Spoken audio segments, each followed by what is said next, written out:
Dieu cherche dans cette génération des hommes et des femmes qui disent à Dieu, d'accord, je suis prête à supporter les flammes. Je suis prête à affronter je suis prête à passer par le feu. Beaucoup de personnes demandent le feu à Dieu, mais le feu ne vient pas. Parce qu'à chaque fois que le feu te précède, par le feu de l'épreuve, tu abandonnes. Lorsque Dieu te fait passer par le feu de la souffrance, tu laisses tomber. Lorsque Dieu fait envoie dans ta vie l'épreuve, tu laisses tomber. La Bible parlant de Jésus déclare, il a plu à Dieu de le briser par la souffrance. Oh my God. L'une des méthodes de brisement de Dieu s'appelle la souffrance. C'est-à-dire il a plu. Ça veut dire que Dieu a aimé. Dieu a choisi de le briser par la souffrance. Parce qu'il savait qu'il est endurant au feu. Il supportera le feu.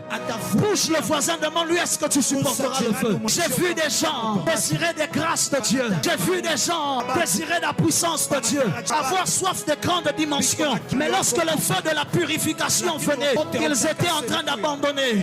Lorsque ça faisait 5 jours qu'ils n'avaient pas mangé et qu'à la maison il n'y avait rien, elles se tournaient vers un sugar daddy. Lorsque ça faisait plusieurs années qu'ils reprenaient l'école parce que tous les professeurs ne l'aimaient pas, alors elles décidaient d'aller coucher avec un professeur.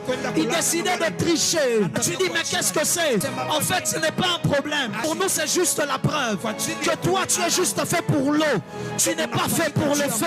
Le feu, c'est pour ceux qui peuvent le supporter.